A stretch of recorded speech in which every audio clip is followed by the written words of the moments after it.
Chapter 1. Heidi arrives. One June morning, a young woman and a little girl are walking up a mountain in Switzerland. When they reach the village of Dorfli, an older woman calls to them. "Diet, where are you going? Is that the daughter of your late sister?" "Yes, Barbel. I'm taking her to her grandfather." "Please don't. He's very strange these days. He never visits the village and he speaks to nobody." "But I've got new work in Frankfurt. I can't take care of Heidi now." Just then, Peter the young goatherd arrives. He takes Diet and Heidi up to the old man's hut. "Here's your granddaughter, Heidi," says Diet when they arrive. "She must stay with you. I can't take care of her anymore." "What?" the old man cries. "Get out of here, Diet, and don't come back." "Goodbye, Heidi," Diet says. She goes quickly down the mountain. Peter goes back to his goats. Heidi looks about her. "Oh, grandfather, it's beautiful up here," she says. The old man says nothing, but he takes her into the hut. Heidi finds a wonderful room there, the hayloft. All that afternoon, grandfather makes a little chair for Heidi. That evening, she sits in it at dinner. She loves it. That night, there is lots of wind. Grandfather goes up to the hayloft. Heidi is sleeping there. He smiles when he sees this and goes down to bed happily. Early the next morning, Peter comes to the hut for grandfather's goats. "Can Heidi come up the mountain with me?" he asks the old man. "Do you want to?" grandfather asks Heidi. "Yes," she answers. "Take good care of her," grandfather tells Peter. Up on the mountain, the goats eat hungrily. Peter lies down and sleeps.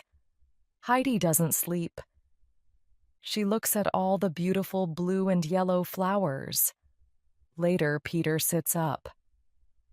"Lunchtime," he says. Heidi gives some of her lunch to him because he hasn't got much. Suddenly, Peter gets up. One of the goats is near a cliff. Peter begins to run to it, but he falls down. Quickly, Heidi picks some flowers and calls the goat. It comes to her and away from the cliff. Peter begins hitting it angrily. "Stop!" Heidi cries. "Can I have some of your lunch tomorrow?" "Yes, and every day. But promise me one thing, never hit a goat again." "All right," Peter laughs. Back in grandfather's hut, Heidi talks about her wonderful day. Not long after that, she is sleeping happily up in the hayloft. Chapter 2. Heidi's New Family. Heidi's nearly 8 now, the pastor says. When winter comes, she must go to school. "Through all the snow? I can't send her down the mountain then," grandfather says. "No," the pastor smiles. "But you can come down and live in your old house in Dorfli this winter. Heidi can easily go to school from there." "Never," grandfather says. "The villagers don't like me." "That's not true," answers the pastor. "Please come back to the village this winter." "I can't," grandfather says. The pastor leaves soon after. He is not happy. The next day, Aunt Diet arrives at the hut. "Why are you here?" cries grandfather. "For Heidi," she says. "Listen, I'm working for a nice family in Frankfurt. One of their friends, Herr Zesemann, has lots of money, but his daughter, Clara, is very ill. She's in a wheelchair. Herr Zesemann's often away for work, and Clara misses her late mother. She needs a young friend. Heidi can come and live in their wonderful house, play with Clara, wear beautiful things, and learn. Stop, grandfather says angrily. But Deet doesn't stop. Heidi's nearly 8 and she can't read or write. She can't stay here. Grandfather looks at Deet darkly. Then take the child and go, he cries. But I never want to see her here again. And he quickly leaves the hut. I'm not going with you, Aunt Deet, Heidi cries. Oh yes, you are, Data answers. She takes Heidi by the hand and she pulls her down the mountain. 2 days later, they arrive at the Sesamans' house in Frankfurt. Clara likes Heidi at once, but Fräulein Rottenmeier, the housekeeper, wants to send her away. Clara's 12, she says, so how can a little girl of 8 be her friend?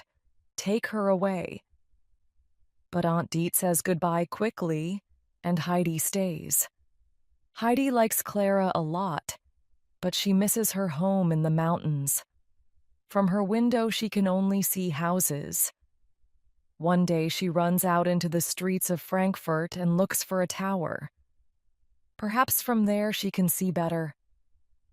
In the end, she finds a tower, and a nice man there takes her up it.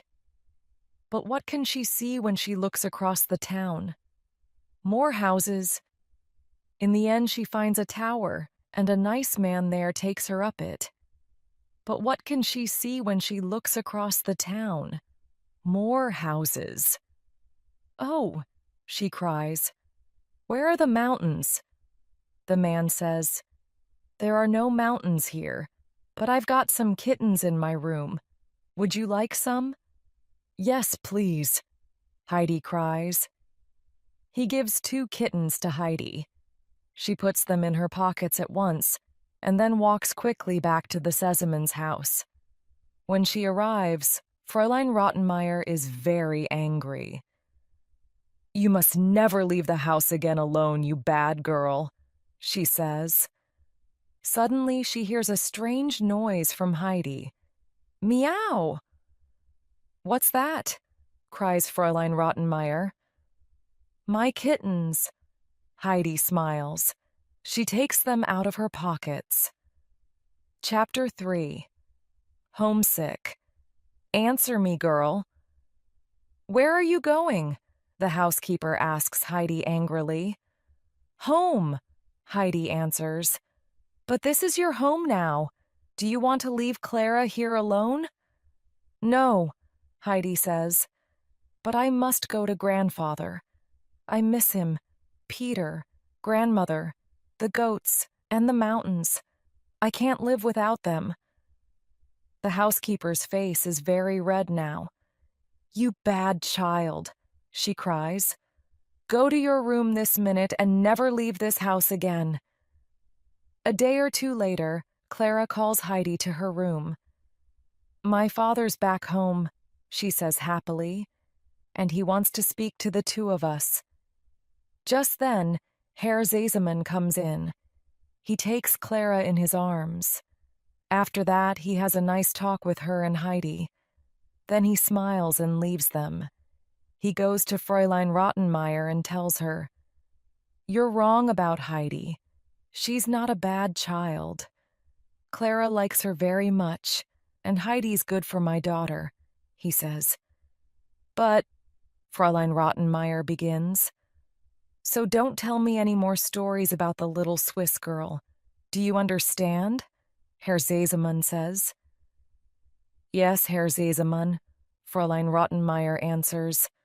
Now, I'm leaving again for work in 2 days, but my mother's coming soon. I don't want any problems when she's here, he says. Nein, Herr Sesaman, the housekeeper says. Grandmama Sesaman loves Heidi when they meet, and she is very good to the little girl. She gives some picture books to her, and with her help, Heidi soon learns to read. Heidi loves reading. With a book in her hands, she forgets that she is homesick. Clara and Heidi are happy when Grandmama Sesamon is staying with them. But after she leaves, Heidi feels more homesick than before. Some days later, strange things begin to happen in the Sesamons' house. Every morning, the front door is open. Fräulein Rottenmeier tells two of the servants, "Perhaps it's a ghost. You must watch the hall tonight and see." When they later see something white in the dark hall, they run and tell the housekeeper. She writes to Herr Sesamon that night, "Strange things are happening here.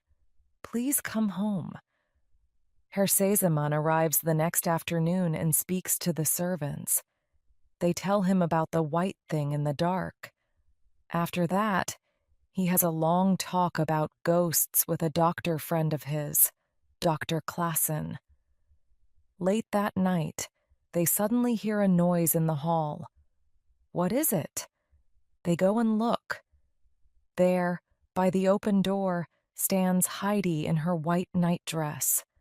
She is walking in her sleep. "Heidi!" Herr Sesamon cries. "What are you doing here, my child?" She opens her eyes. "Where am I?" she says. "Leave this to me," Dr. Klassen tells Herr Sesamon. He takes Heidi to her room and talks to her quietly there. "You aren't happy. What's the problem?" he asks. At first, she tells him nothing, but in the end she says, "Every night I dream about my mountain home. I hear the wind, and I go to the door of the hut and look out. But in the morning I'm back in Frankfurt." She begins to cry. "Don't cry, little Heidi," says the doctor. "Every problem has an answer." He goes back to Herr Sesamon. "Heidi's very ill," he says. "She must leave for Switzerland at once." Chapter 4. Home Again. What can Herr Sesamon do? Heidi can't stay ill, but Clara can't lose her friend. In the end, he finds the answer to this problem. He speaks to the two girls. "You're very homesick," he tells Heidi, "and you need to return home to the mountains." Dr. Klassen says this, and he's right, I think. "But father," Clara begins. "Please, Clara," says Herr Sesamon. "Let's think of Heidi now. What's best for her? But I promise you, daughter, you can visit her in Switzerland very soon." Then he says to Heidi, "So are your bags ready? Because your journey home begins early tomorrow morning." 2 days later, Heidi arrives at the village of Dorfli. Before she goes to her grandfather's hut, she visits Peter's house. She gives nice presents from Clara to Peter's mother and grandmother. "Thank you," they say. "Now please don't go." "I must, but I can come back tomorrow," Heidi promises. Then she hurries up the mountain. When she reaches her grandfather's hut, she calls, "Grandfather, it's me, Heidi, I'm back." Grandfather comes out of the hut and looks at her. He is very surprised. Suddenly, he takes her in his arms and he laughs.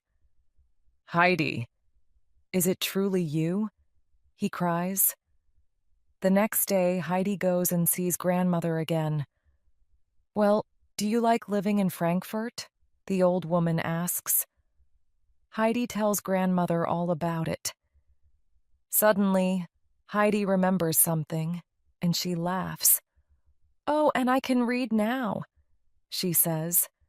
"Can I read to you?" "Yes, please," answers grandmother.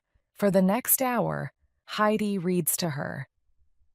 "You can read beautifully," the old woman says when she finishes. 2 days later, Heidi arrives at the village of Dorfli.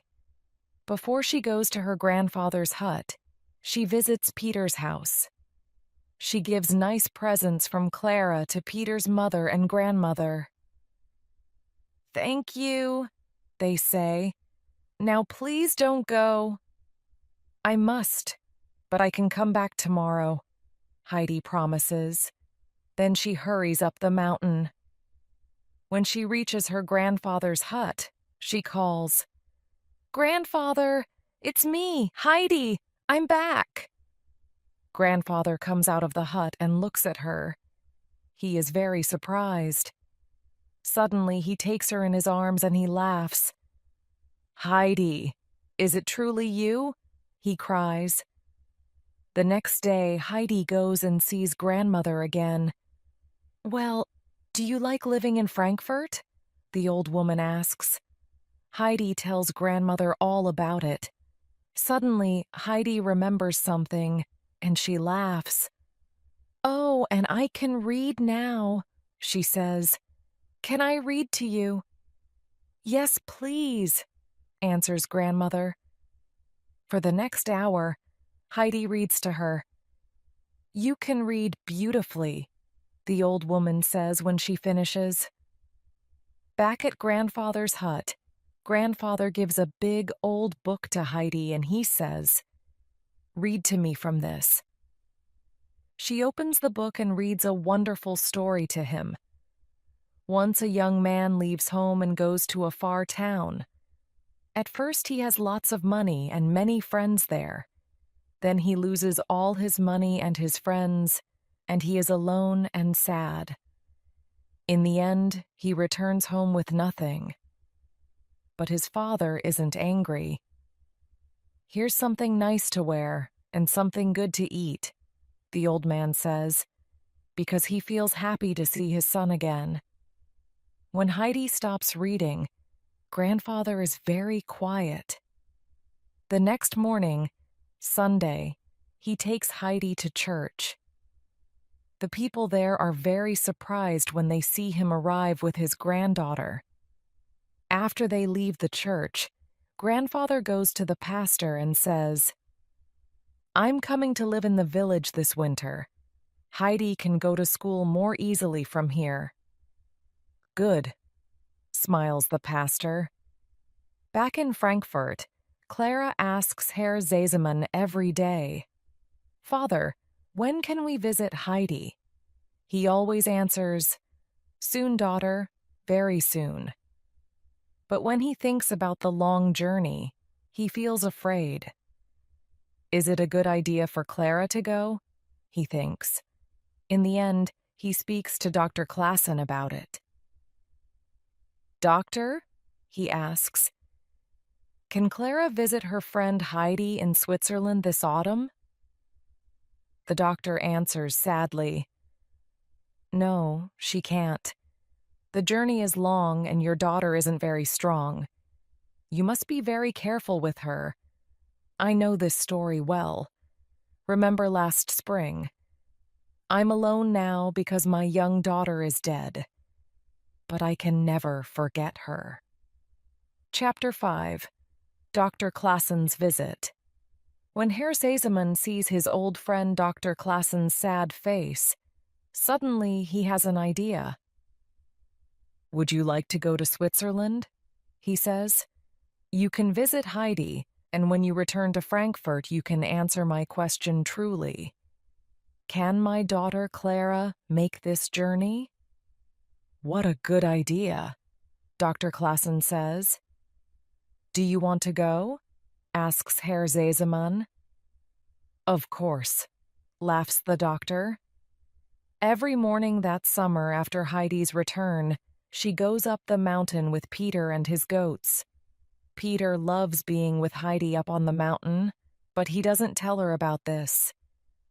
Then one morning, Heidi comes out of grandfather's hut with an old letter from Clara in her hand, and she tells Peter, "I can't go with you today.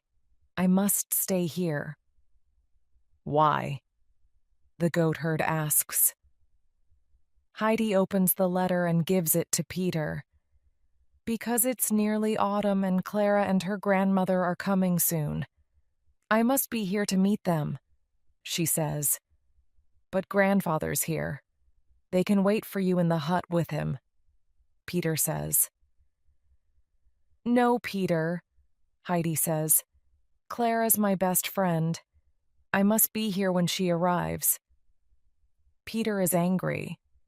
He says nothing, but he gives back the letter to Heidi quickly. Then he walks up the mountain after the goats. Not long after that, two people come up the mountain one morning. Heidi sees them from far away. It's Clara and her grandmother. They're here, she cries to grandfather. But when the people come nearer, she sees her mistake. They are Dr. Klassen and a man from the village with the doctor's bags. Heidi is very sad at first about this, but she feels better when Dr. Klassen tells her, Clara and her grandmother are coming in the spring. The doctor likes talking to grandfather, and they are soon good friends. They go for long walks over the beautiful mountains nearly every day. Their interesting talks, their healthy walks, and the mountain air are good for the doctor. He soon feels well again.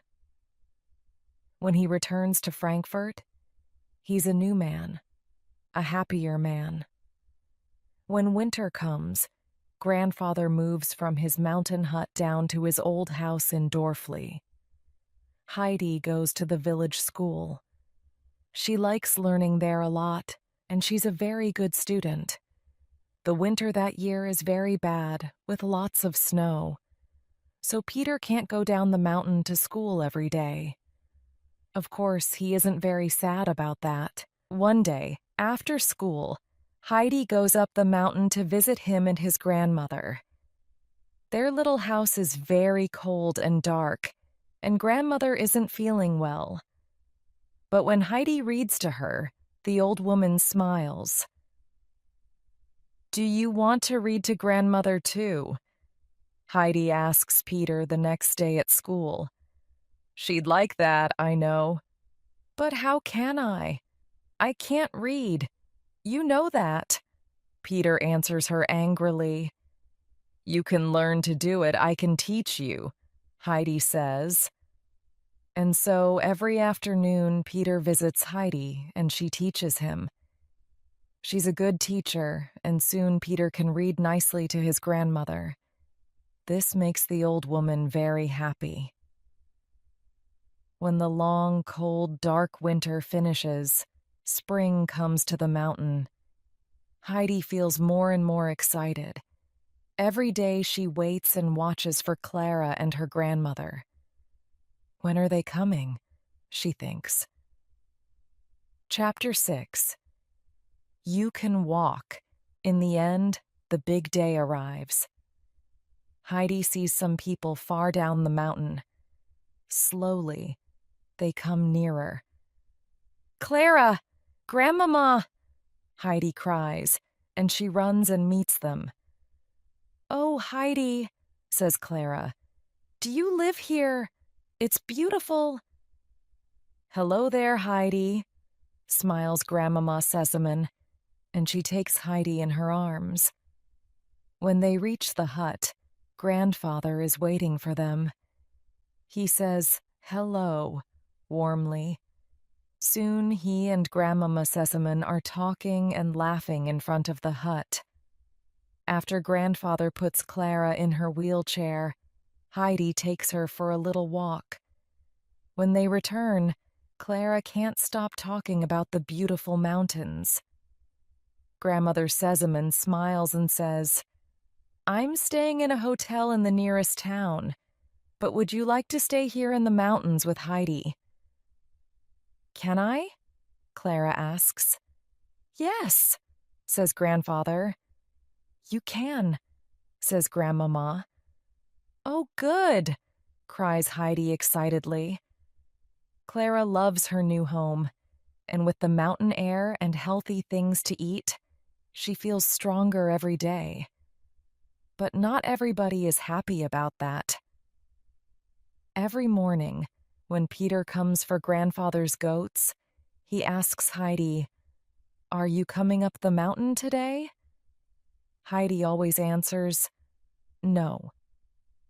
I can't push Clara's wheelchair up the mountain, so I must stay here with her." That makes Peter angry. Then one morning, Heidi smiles at Peter and says, "Clara and I can come up the mountain with you today because grandfather is coming too, and he can push the wheelchair."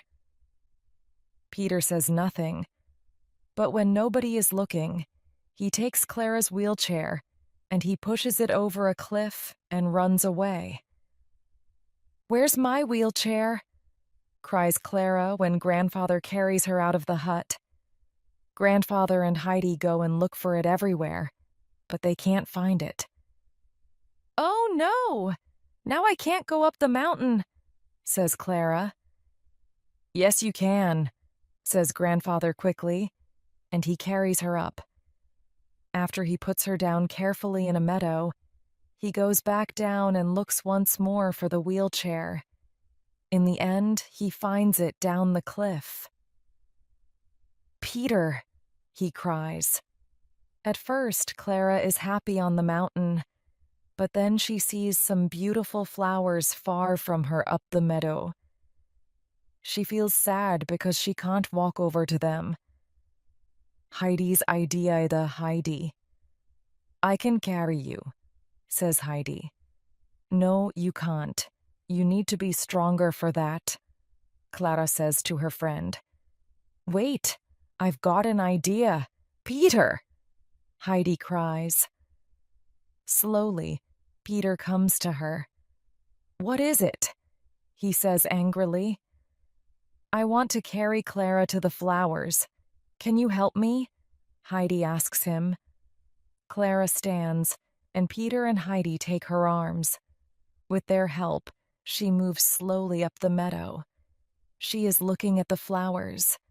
Suddenly, she moves away from her friends, and she begins to walk alone. "Clara!" Heidi cries. "You can walk." "Oh, yes, you're right, Heidi. I can," answers Clara. The next day, Clara's grandmother visits them. Grandfather tells her about the wheelchair, and when Clara walks in front of her, Grandmama can't believe her eyes. In a hurry, she writes a quick letter to her son. "Important! Come at once!" Soon after that, Herr Sesemann arrives. When he is near grandfather's hut, Clara and Heidi walk down to him. "Clara!" he cries. "You're walking." "Yes, father, I am. You can thank Heidi and her grandfather for that." Later that day, when it is nearly time for the Sesemanns to leave, Grandmama has a quiet talk with Peter. "You're sorry about Clara's wheelchair, I know that, and you're not a bad boy. So I'm not angry with you. Everyone can make a mistake. And now Clara doesn't need her wheelchair, she can walk. So please make a wish. What would you like most of all?" "A whistle," he answers. Grandmama laughs at that and gives some money to him. "With this you can buy a new whistle every week for the next 50 years, Peter," she says. After that, she and Herr Sesemann talk to grandfather. "My good friend," Herr Sesemann says, "how can we thank you for everything?" "You don't need to thank me," grandfather says. "Oh, yes, we do. Make a wish, please," Herr Sesemann says to the old man. "A wish? Okay, but it's for Heidi, not for me." "For Heidi," says Grandmama. "Yes. She's happier up here in the mountains than in towns or villages," grandfather says. "So I want to leave my hut to her when I die." Herr Sesemann smiles and says, "Then Heidi can have all the money she needs to stay here. It's our present to her. She's nearly family after all. After that, Clara takes Heidi in her arms, and they say goodbye sadly. Then Clara says, "But I'm coming back next summer, and every summer after that, I promise." "See you next summer then," laughs Heidi. "I can't wait."